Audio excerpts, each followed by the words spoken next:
Hello, everyone. Thank you for joining us. My name is Daryl Urbanski, your host as always. And today we are joined by Dmitri Smirnov, a mastermind advertiser, savvy investor, and avid collector. As the founder of Big Life Marketing, Dmitri has carved a niche in blending mathematics and creativity to transform Google and YouTube ads into primary traffic sources for clients. With a portfolio boasting collaborations with notable figures like Brooke Castillo, Jordan Belfort, and Robert Kiyosaki, Dmitri's expertise is undeniable. His academic journey at the University of Maryland, where he earned degrees in mathematics and science and economics, laid the foundation for his analytical and strategic prowess in digital marketing. Every campaign Dmitri touches turns into a symphony of impact and profit. I've asked Dmitri to join us here today to share his story and help us improve our paid ad performances. So Dmitri, thank you so much for joining us. How you doing, man?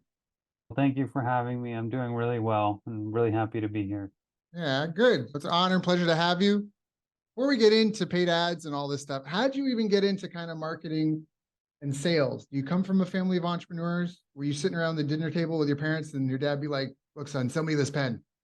Or what? The sell me the pen thing comes in later when we started working with Jordan Belfort in the Wolf of Wall Street. But no, I don't come from a entrepreneurship-based family. We're immigrants from the Soviet Union, and the number one thing to do was to get a degree in college and to get a scientific type of job, a STEM related job. So that's what I was doing. That's why I was studying mathematics and economics.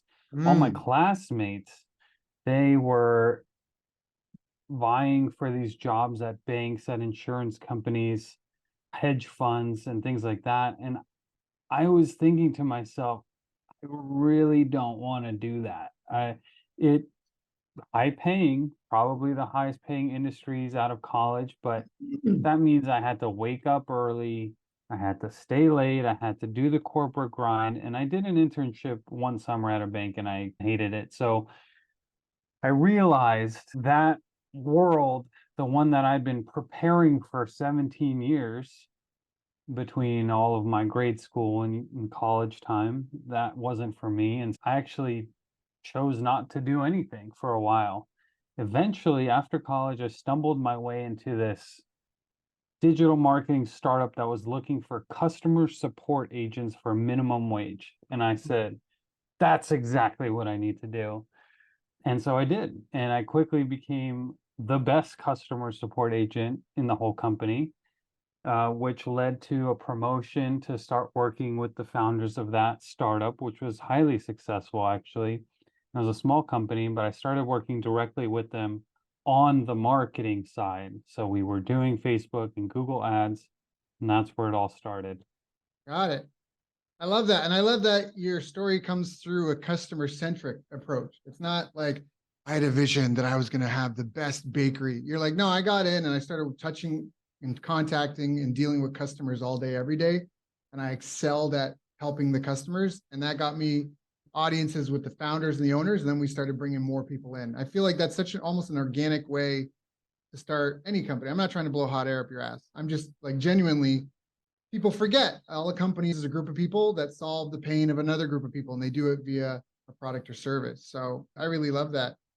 Now, Well, to that point is I wasn't really necessarily looking to help people through customer service. It just right. happened to be an opportunity, but just like any opportunity that exists, there's a system to it that can be implemented to be successful in it. So because I had a system type of background in education, I knew that I wasn't going to take every call or email willy-nilly.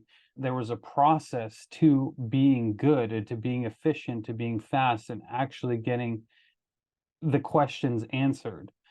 That's why I was selected, because there was reason to it.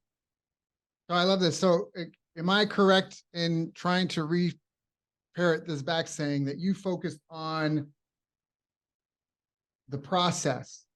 Like your focus was on the process and optimizing the process and having a repeatable, clearly defined process. Is that A fair. That is accurate. And as a matter of fact, I probably had no other choice because of that schooling that I had. In math and statistics, on an exam, I could write down the right answer to every single question and still get a 0 grade, because it's Mm, not really about the final answer. It's about how did you come up with the final answer? What was the process? What steps did you take? And this is seen all the time in technical interviews for big companies. They ask you very abstract questions to see how you think and how you process through a problem.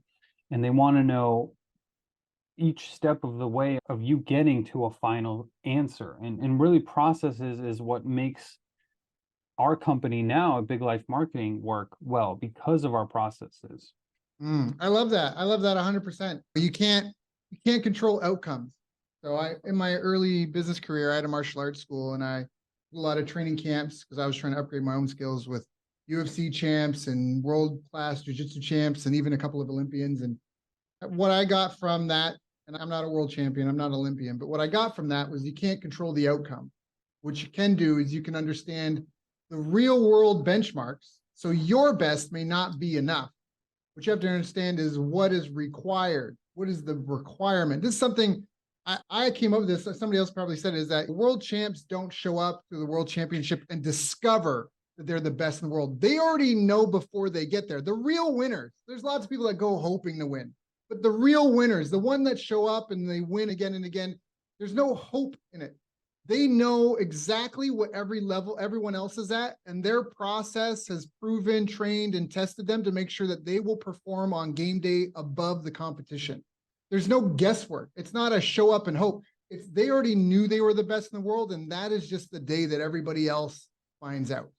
And it's all about the process. You can't control the outcome. All you can do is control the process, because there will be setbacks too. You show up like the Olympics, you rolled your ankle climbing up the stairs. Like, you can't move the whole Olympics. Like, it's, so that's, anyways, but I love the focus on process. I think that's really where it's at. So now what, you were just like instantly successful? It's just been nothing but raining money and sunshine and rainbows, or were there some challenges in developing your career in digital marketing here? It sounds like you had a good start dealing with customers first, and then you got involved in the marketing. What were some of the biggest Well, challenges you faced? there were other challenges that I faced even before this. I started my career really as a teenager as an ice hockey referee, and I would referee kids, and I worked my way up to Division 1 college, juniors, and I Wow. did 3 national championships before I was 21 years old. Wow. So highly successful at that, but I decided I didn't want to make that my career because I was fairly capped at how high you can really go. Even if you do become an NHL referee, for example, Right. or do the Olympics, that is a really cool and fun job. But number one, there is a limit on your income. And two, it is a highly stressful job. Pretty much no matter what you do, you will have at least half the stadium hating you the entire time that you're on the ice. After that, and actually during that, I also got into poker playing. And it was in 2003 when Chris Moneymaker, who was an amateur poker player, won the World Series of Poker, and they started airing it on ESPN.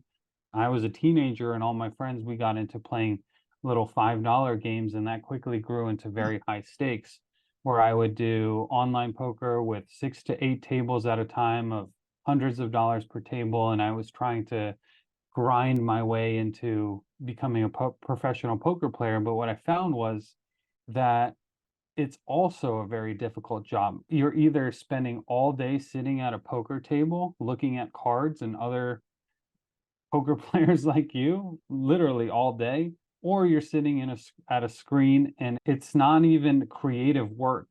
It just becomes this, Thing. although it is a process, but it becomes tedious and repetitive and boring eventually, even though the game is a fun thing. So for a while, I didn't know exactly which direction to go to. So I fortunately fell into the digital marketing space. Mm, And after that, I would say that I was pretty successful after that because it just happened to be that perfect combination of creativity and math.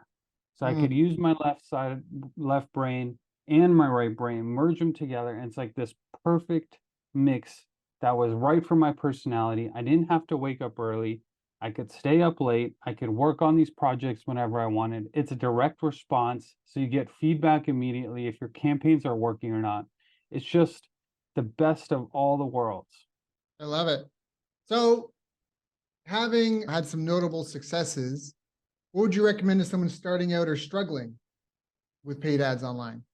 Getting into paid ads is something you need to plan out first. You don't just step into it, especially, and there's a difference between running a business that needs marketing. That's one side of it. And then there's running a marketing agency, and that's another side. But Right. if you have a small business and you want more customers, you want more sales, and ultimately you want more profit, marketing is a great way of doing it. But just throwing money at it typically will not be fruitful. Right. Typically. So here are the steps that you'll want to take as a business owner to decide if paid marketing is even right for you. Number one, do you know your numbers, your KPIs, the big ones that count? For example, what's an average customer worth to you over time? For example, you might sell something at a brick and mortar location, and you know that an average customer buys $100 worth of stuff the first time that they come in. But you also know that they come in 90 days and buy another $100. And every 90 days, they buy $100 worth of stuff. Now you can start to build out a model of how much revenue you're getting over a period of time. You mix that with your gross margin, how much money are you profiting off each sale? And now you've got something going. Now you can say, okay, I'm making $100 on day one and $200 by day 90. I have a 50% margin, so I'm profiting of that 200. I am profiting $100. So if I spend $100 to acquire a customer, I'm going to break even on that customer after 90 days. And anything after that is just going to be pure profit to me. So maybe, and each business owner needs to decide what that time frame is. When do they want to break even? On day one, on day 30, on day 90? Some businesses don't break even for years. Right. And so once you actually know how much each customer is worth and how much you're willing to pay, maybe then you're ready to step into marketing. But there's some other steps first, and I'll pause here for a second to make sure you're following where I am. Oh, 100%. Lifetime customer value. I'm very familiar. Lifetime customer value, RFM, buying intervals, hurdle rates. I fully get that. So just again, parrot it back. What you're saying is you really need to know how much, not only how much you make per sale, but on average. And a simple way to do it is to take total sales for the year divided by total customers you've had for the year. And that might give you, at least in the last 12-month period, what your lifetime customer value has been, or earnings per customer per se. And that, if you can figure out what the net was, that tells you what you need. And if you want to make $100,000, and like in your example, if your profit per customer is $100, then if you can get 100,000 customers for $99 or less, then you've made your extra 100,000 essentially. And so it's about a long-term point of view. You're not necessarily trying to have a bunch of one-night stands. Paid advertising, I think, correct me if I'm wrong, but it can be really hard to make work in a sort of one-night stand type business, unless it's just remarketing, because the cost of acquiring a customer is in some cases 10 times the cost of just getting the next repeat sale and staying in touch. But this feeds into it in certain instances where you say like day zero, and it goes back to process. What's the process for guaranteeing? I had a I had a client I worked with for about 3 years, and we managed to turn 50,000 in ad spend to 250,000 on front end sales and about 650,000 on back end sales. And part of that was we analyzed over 10,000 orders and figured out the most likely first 6 purchases and how many days on average between purchase. And then we set up an automated system that if somebody bought, I think it was like 42 days between first purchase, second purchase, day 42 came, and they hadn't bought the most common second purchase item, we would trigger our best performing campaign to message that person. And we did that for 6 purchases. And that was something that a lot of business owners, they just have to show up and hope strategy. Hope is not a strategy. Hope is not a process. And I think a big reason why a lot of business owners fail is they're trying to make all the money on the front end. They're trying to, I got to make my money back on this front end sale. Where if you think about the bigger picture, even if you install pools, maybe you don't even make any money installing the pool. Once they have a pool, they're going to need a fence. They're going to need swimming lessons. Maybe they want to landscape the backyard better. Maybe they need to winterize the pool every year. Maybe they want a monthly maintenance package. And all of a sudden, there's all these things, and you don't even necessarily have to be the one that delivers it. You might just be the one that confirms the details, the appointments, collects the money on it, and then you subcontract that out. There's just so many ways to just think about helping people versus how much money am I making. Of course, you need to know how much money you're making from a business perspective, but again, that's why I said at the beginning, I liked in your story that you started dealing with customers, because at the end of the day, we're seeing this now. We talked about it before we hit record. A lot of the mainstream media, this is part of what happened with newspapers when the internet came out. Newspapers forgot why people gave them their attention. Newspaper subscriptions used to be rivers of gold, and then blogs came out, and the newspapers just thought they were pushing propaganda and ads and was advertising, and everybody just pivoted to blogs. And it took a lot of the newspapers didn't survive that.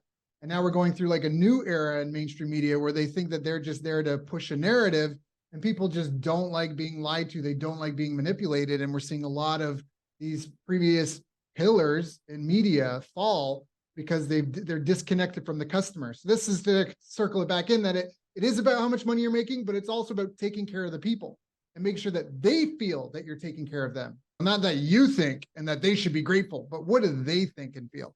So I'm going to shut up, but that's kind of just replying, hopefully recap. Yeah, and when you look at some of the most successful companies that are out right now, they're not making all their money on day one. Even the biggest company, Apple, you might buy an iPhone from them, and I don't know what their profit margin on the first purchase is, but if you buy an iPhone, you're probably going to get AirPods, and you're probably going to get a Mac, and maybe the monitors, the keyboards, the mouse, pretty much everything they have to offer, and they do a great job of syncing it all together. Yep. But the point is that business in 2023, and especially moving forward, isn't about a convenience store transaction where it's one and done. You're never going to see that customer again. The only way to really be profitable in today's business landscape is to have a plan on the back end, Yep. to have a value ladder, to upsell people, sell them, like you were mentioning, the services, sell them another item at some point down the line that helps them with the initial purchase. That's the only way to do it. And really, advertising is competitive. Not only do you have to have a compelling ad to get attention, provide value, ask for a call to action, get them to your landing page, get them to convert. There's VC funded businesses who are willing to break even or to not even break even until maybe 2 years down the line or more. So the equation of success in advertising is who can pay the most to acquire a customer wins. 100%. I love this. So you're saying first, do you know your KPIs? What else do people need to consider? What are the components of a successful paid ad campaign? How do we avoid failure? If you're advertising online, you have to have an offer that's compelling. You can't just push something, especially with paid ads that are expensive, to an offer that's not going to convert. So what I always recommend is to first send your offer to maybe your email list of previous customers. Hey, will you guys buy this new offer that I have? Or maybe you post on Facebook or Instagram and see if your followers are interested in that offer. You can even run a survey to your customers. Hey, you guys bought item A. What else do you want from me? And they'll tell you. And that's what you can sell them. So you make a compelling offer and you start to get sales through your funnel. And again, if you have an online business, it's obviously a website, email automation, throw in some text messages. This also applies to local and brick and mortar businesses. And it really is tied in now. You're selling a physical product, you're doing it on the internet side as well. But the point I'm trying to make is the next step is making sure you have an offer that actually converts. Typically, on organic content, people that already know you, people that already like you. If they're not buying it, no one's going to buy it. I love that. It almost sounds like paid ads is the amplifier of something that's already working well. It's throwing gasoline on a fire. It's not the spark that, it's not the match that sets things off. That's exactly right.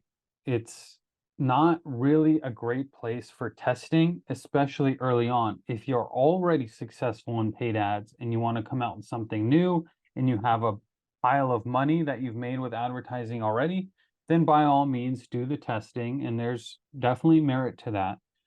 But it is an amplifier. With ads, you can grow your business 10, 100, even 1,000x potentially if your customer journey is properly set up, just like the example you mentioned, where you guys went through the data, made sure this is what customers want to see in this order over this period of time. Those kinds of additions and landing page testing and offer variations, ad A/B testing, all this stuff really just keeps making things better and better. And ads are that gasoline on the fire that can just take you from zero to hero in a matter of months. Right. I love that. I love that a lot.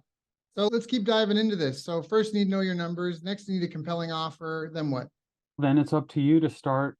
Actually, the next step is deciding where do you want to advertise. Don't advertise everywhere.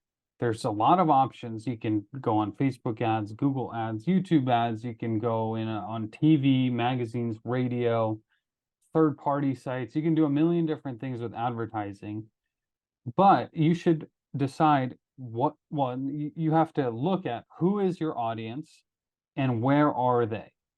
Pick where you think your audience already spends most of their time. For example, if you have a following on Instagram, that's a really great place to start your advertising. If you create content on YouTube and you're getting really good reviews on your videos, lots of comments, engagement, even if it's not a ton of views, that's a platform where your audience is clearly engaging with you. So maybe YouTube ads is a place to start for you. So picking the place to start is important because, you know what, especially the first time you venture out into paid advertising, you want to make it successful, because if you don't, a lot of times people are too scared to go back and try another thing. So picking the right advertising platform is the next step. After that, it's really just time to make ads and do testing. We recommend starting slow and scaling big. Now, what does that mean? That means don't blow your entire budget in the first day. You don't have to do it. The great thing about these platforms nowadays, like Google Ads, is you can spend as little as $1 or as much as $100,000 in a day. And nobody is saying you have to spend this much, or you have to do it at this time, or you have to do it at this location. You can pick every single setting. I only want to spend $10 a day to people 5 miles away from my store between the hours of 6 a.m. and 5 p.m., and only to people 35 to 65. And there's more settings that you can pick. Right. So starting small is important because you can pinpoint that exact audience that you think is going to buy from you. Maybe a remarketing audience, or maybe a specific in-market audience that's most likely to buy your product. Maybe Google has, by the way, Google has more information on you than any other company on the planet, Right. Probably even more than the government, because you're using Gmail, Google Maps, Chrome browser, Android phones, and there's about 30 different things that we use every single day. Saving all your files in Google Drive. Yep. Drive, even your notes. Yep. Google Calendar. They know your schedule. Exactly. They know everything about you. But the cool thing about that is that means they know everything about your prospects and your customers. So targeting that little group that you think is most likely to buy from you, starting small and just making sure things convert. And once they do, increasing budgets, increasing the audience size, keep it going, keep testing your landing page, keep testing your creative. And it just keeps growing and growing until you have this machine that just generates value for your business. I love that. So in some ways, it's almost like a sales rep. I'm taking a page out of scientific advertising, but you hired a new sales rep, you wouldn't expect them to go out and close sales right away. You'd expect there to be a training period. You'd expect them to have things tweaked. Hey, your pitch is like this. Hey, we have to work on your intonation. Hey, you're not following up enough. Hey, you're deviating from the script here. Hey, you're not showing up dressed to impress, all sorts of things. And it's almost the same. It's almost, again, they used to say pre-internet, advertising is salesmanship in print. And so in the same respect, you have to understand that while you may have to pay a sales rep for a couple of months to really get performance from them, same thing with that. You have to know, because there's so much. And that, it, like I said, what I love about what he says, it really helps if you already know the offer works as well, because then you know it's working somewhere, and now you're just trying to get paid ads to help out and work with it. Is that That's fair? why our favorite customers for our agency at Big Life Marketing, we love working with companies that are already successful with Facebook ads, Yep. but haven't quite made Google and YouTube ads work, because we know this offer works. It's just a matter of tweaking it for the platform and scaling it on this new platform. I mean, that means new ads, new landing pages, but generally speaking, it's the same offer. Right. So having that knowledge that it works really helps a lot. And it helps the business owner too, because they're more willing to invest in something that's already working rather than just a lottery ticket of unknowns. Right. To your point, Oh, sorry, go ahead. Sorry. I was going to just comment on the point that you were saying about salesmanship and what marketing really is. And in my opinion, marketing is no different than anything that we do in life. Everything we do is marketing. Every single conversation that we have has some point to it. Now, you're not necessarily selling somebody a product or service every time you speak to them, but you are selling something. You're either selling becoming friends with them. Mm-hmm. You're selling yourself as a friend, or you're selling yourself as a reliable confidant, Mm-hmm. or even at a grocery store, you're selling yourself. The reason I say grocery store, it can be anywhere. Anything that you walk into a store, the way you present yourself, the way you're dressed, the way that you speak to representatives, the way that you're moving your body, it sends signals to other people as to, can you be trusted? And really that's what advertising is: developing trust with a prospect and then offering them a solution to one of the problems that they have. So what's the biggest difference that people maybe don't anticipate coming to a platform like Google and YouTube? So maybe they do have Facebook ads that work, or maybe they're doing something on LinkedIn and it works, and now they're trying to come to Google. Maybe they've got, who knows what, it's working elsewhere, but now they're coming to YouTube and Google. What really separates the platform apart in the sense of what people either misunderstand or don't capitalize on? I think it's more so the latter part of it, is that they're just not capitalizing enough on Google and YouTube ads. But YouTube is part of Google Ads, so I'll speak on Google Ads as a whole. Sure. You have the entire funnel at your disposal, where search campaigns are typically bottom of the funnel, people who are already solution aware. They're looking to solve their problem right now. These are very good, high quality prospects that are looking to buy. On the other side of things, you have display advertising that you can just flash a message. And it's and to your point about scientific advertising, which is, I think, a book from the 70s about advertising, or maybe even earlier, maybe Claude before that. Hopkins. That's right. Yeah, it's a fantastic book. And there's other ones that are like that I would recommend to your audience, like Ogilvy on advertising and science and breakthrough advertising. There's several of these old school books that have some of the best psychological fundamentals that still apply to this day. But so every advertisement isn't necessarily buy my thing now. It might be an introduction to an idea. And that's what you can, and with display advertising, you can do that. You can remarket your audience as a reminder, hey, buy this. And then YouTube ads is really probably the most powerful advertising platform in the world. And here's why.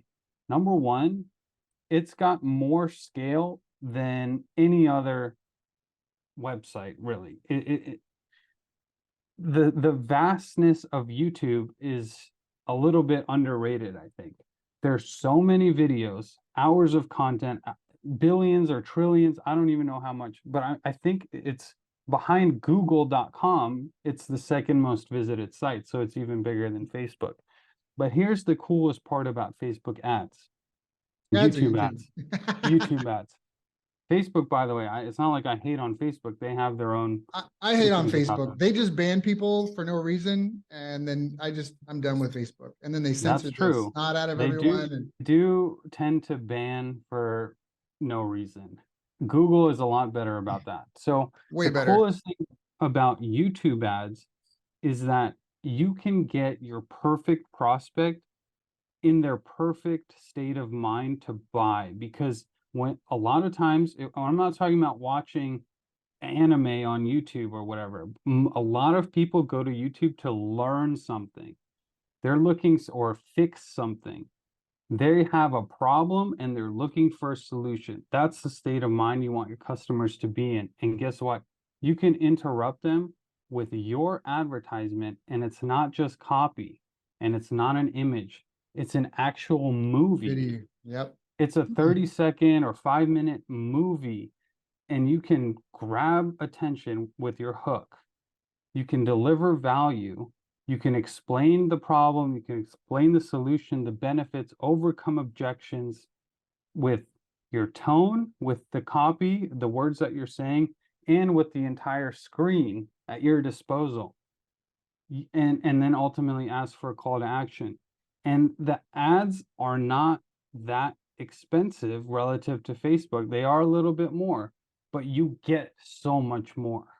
Can you talk some more about the targeting on YouTube, and how do you do YouTube advertising successfully? How do you find these learners? How do you find the people that are trying to fix things? How do you set up an ad campaign for success? Do you do the whole funnel on YouTube? Well, you can do the whole funnel because Google, like other platforms, pixels your audience, meaning if they visited your website, that means they can go into your audience and you can show ads to specifically people who already know you. Or maybe they're on your email list and you can upload this list to Google and say, only show ads to this list. That's called a remarketing audience, and that's bottom of the funnel people. But you can also do top of the funnel, broad targeting. And here's the interesting thing. I find this really interesting, especially being in this space for over a decade and running ad campaigns every single day for the last 4,000 days or more, is that we were trending into more granular targeting for a long time. We went from broad, just targeting the entire country pretty much, to I want to target this demographic and this behavior and these likes, and we could even target specific YouTube videos. So we were getting really granular audiences, but because for two reasons that's going away. The first reason is that there's been pushback from the general public and from our elected representatives that these companies know too much about us. So they're saying dial it back. And that's happening. They are dialing back, at least on the front end. On the back end, they still know everything about us, but they're not showing it to us as much as they used to. Right. But here's the second thing. With the advancement of AI or machine learning, or whatever you want to call it, and by the way, it's been around for a long time, and Google Ads is probably, if not the best AI, but one of the best AI programs in the world, because what it does is it measures behavior of your customers. And if you label them and you tell Google, these customers are okay, these customers are pretty good, and these are my best customers, I want more of these customers, Google will say, okay, great. I know that out of your best customers, here are the actions that they normally take. Here's what they do before they buy, so we can identify them and show them your ad at the perfect time. So targeting is becoming actually more broad again, but because the algorithms are so good, it works better than ever. I love that. So let's talk about some of the biggest mistakes then. What are the biggest mistakes people make when setting up their YouTube campaigns? You've told us that YouTube ads are the best deal in paid ads. Okay, if anyone didn't get that, you weren't paying attention. Okay, so he's saying YouTube ads are the best deal in paid ads right now. Have been for a while, will probably continue to be for into the near future, the foreseeable future, I guess. We talked about why. Now, what are the biggest mistakes people make with YouTube ads? The biggest mistake you can make is expecting it to work on day one. What typically happens is there's two mistakes. So I'll talk about this one, but the other mistake I do want to mention is that the second mistake is never starting. They're saying it's too difficult. I don't know how to be on camera. I don't know how to record. I don't know how to write a script. I don't know how to sell. And that's BS, quite frankly, because YouTube ads are not like infomercials that you see on TV, where those are scripted and professional. You have a salesman, it's a whole process, whereas a YouTube ad is more like the content that you actually see on YouTube. Not everyone is super professional on YouTube. And you look at local businesses who are putting out organic content, they're just genuine. They're being themselves, they're explaining their product, and they're not using $1,000 or multi-$1,000 cameras. They're not doing a ton of video editing. Ads can work the same way. So you can just use an iPhone and record, and that can work. So going back to the first problem, is expecting it to work right away is like expecting to run a marathon without training. Right. It's just like everything else that requires a process, there's inputs and outputs. So that's why you want to start small and just experiment, see what happens. Where am I showing? Are people clicking? Are they viewing? If they are clicking, are they filling out the form on my website? And you can start making tweaks and slowly make things better and better. It's not going to work right away, but if you do get it to work, it's going to work really well for you for a long time. And the same ad can work for years and years. They're going to have millions of impressions. So sounds like you're talking about almost, again, I'm going to parrot this back. Karl Popper, talk about process and that. Karl Popper was one of the original science educators, and he has a talk where he basically says there is no such thing as a scientific method. And what I mean by that is there's no method which guarantees breakthroughs. What we have is a process we follow to prevent ourselves from fooling ourselves. And this process can be explained with a formula. P1 plus TS plus EE equals P2. Problem 1 plus temporary solution plus eliminate errors equals P2. And how do we eliminate errors? Through data collection, observation, discourse, and criticism with others, right? Debate, looking at the data set, getting a bigger data set, experiments, all this sort of stuff. And either you arrive at P2 or you're still stuck at P1. And what I've heard from you is you set up your ads, and you're looking to have a process where you meet somebody new, top of funnel, you move them through awareness, consideration, right? Close the stages. And what you're looking for, where are the bottlenecks at the stats? Are we getting enough watches of the video? Not enough watches. Everyone's skipping in the first 5 seconds or 10 seconds. Okay, how do we fix that? Hey, they're watching the video, but now they're not clicking. How do we fix that? Hey, they're clicking, but now they're not doing this. How do we fix that? And you just keep iterating this process until you've got something that works from beginning to end. And the benefit of doing this on YouTube is that if you will invest the time, if you will love on YouTube, YouTube will love on you. Because when you've got something that works well on YouTube, you can basically hand it over. And correct me if I'm wrong, but I think it's around 100 to 200 conversions. If you have 100 to 200 conversions, you can go, hey, Google, take this. And Google will just go, and I might be oversimplifying it, but ultimately Google will go, okay, we'll use our machine learning and go get you more. Is that? Yeah. And the more data that you feed Google, the more conversions, and you have to set what your conversion is going to be. For example, you can have a conversion of leads, which is somewhat reliable. You can have conversions of sales, which is very reliable because that's cash in your pocket. So the more you can give to Google, like I was saying, like so those bidding strategies like maximize conversions or target CPA, which is I want Google, I want you to get me customers at this price, as many as you can at this price, and I'll go do it. You can set a budget, get me as many as you can in this budget, and I'll go do it if you give it the right data. And going back to your other point of just iterating and getting things better, like this is another example of how marketing is so similar to everything that we do in life.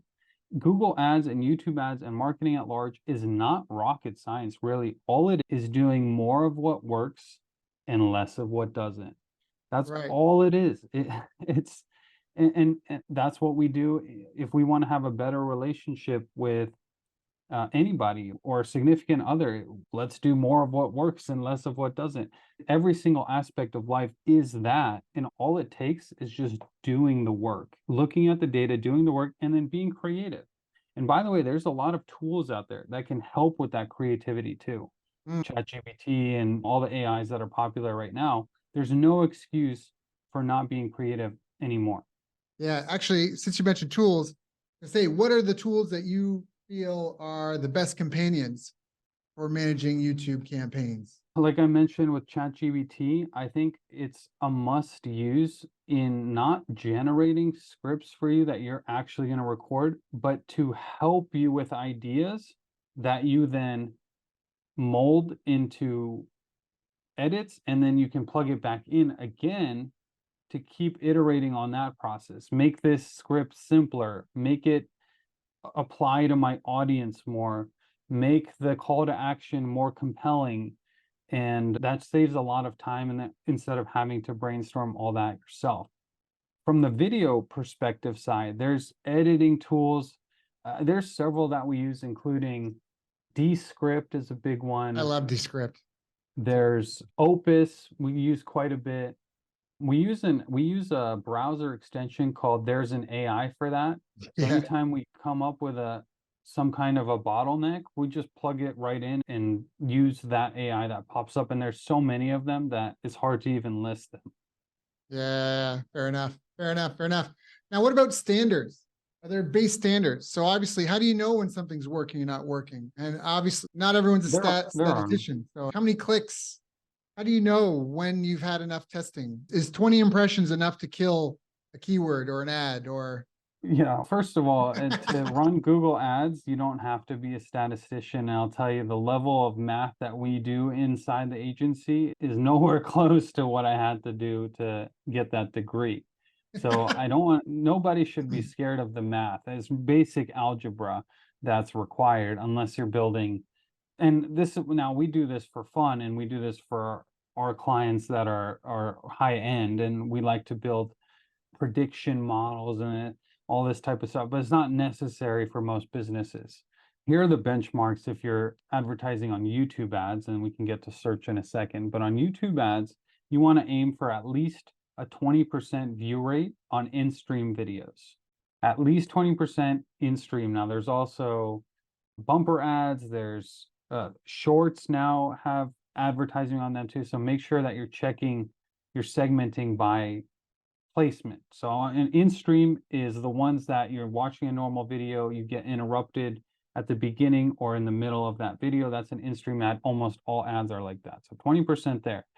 Now, in terms of people who are clicking over, you want to hit 1% in the United States, by the way. I'm talking about United States. Other countries are different, could be higher, lower. But in the United States, you want to aim for a 1% click-through rate. That's the two most important KPIs in YouTube ads. Those clicks are going to land on your website and you have to keep measuring them. A lot of the clients that we work with, they have a landing page with a lead form that leads to a schedule a call, that leads to showing up to a call, and so on. So every step of the way needs to be tracked, because here's the thing, you can create a beautiful ad that captures attention, gets a high view rate, and you can just convince them. You say, if you click this ad, you get $1 million on the spot. So you're going to get a high click-through rate. But once they get to your landing page, everyone's going to bounce off and it's not going to provide value to you. So all of it has to be balanced, managed, and measured. I love that. So you hit a good point, I think. So is YouTube ads mostly best for lead gen, or can you sell like for ecom right off YouTube? Or what are the strengths and weaknesses of YouTube in that regard? You can definitely sell on YouTube. There's no question about that. But the variable that matters is, can you do it profitably? And you pretty much cannot sell anything profitably that's under $100 using YouTube ads. It's just too expensive per click. You're going to be paying $2 to $3 to $4 per click. And you're going to have to work backwards. How can I make this work? But if you have a $500 average order value, you actually have some room to play with. Or you have a very significant LTV. A lot of times there's what's called a lead magnet, for example, or a cost leader, Right. where Loss leader. loss leader, that you're willing to lose money on the first sale because everyone who buys that product will end up making a profit for you over time. So again, going back to the beginning, is if you know your numbers, you're golden. But if you're just selling something for $20 and those people never come back, never buy anything from you again, there's just no way to do that on YouTube. But again, if you are selling something for $500 or more as a lifetime value, it's very doable, because if you're paying $2 per click, they get to your website, and all you need to do is sell one out of every 250 people. That's pretty doable, especially if you have a good landing page. Yeah. So how important is the landing page? The landing page is what ultimately gets the customer. If you don't have a good landing page and you have the best marketing in the world, it's still not going to work. So how important is it? It's imperative, because otherwise everything breaks. It's like a race car where you put in the best gasoline, like we talked about earlier with gasoline and ads. You have your top gasoline, no one else has this gasoline, but the wheels fall off if you go too fast. It won't matter what type of gasoline you have. Your car is parked in the middle of the road. So the landing page is important. That's why measuring the full funnel, measure the whole thing from the first impression all the way to the sale, and even the repeat sales. Everything needs to be measured. And you recommend just the in-house ad dash and Google Analytics for tracking the whole thing? Is that reliable enough for people? I think it's extremely reliable. Actually, there's other services out there, third-party tracking services, that make the case that without them, you don't know what's happening.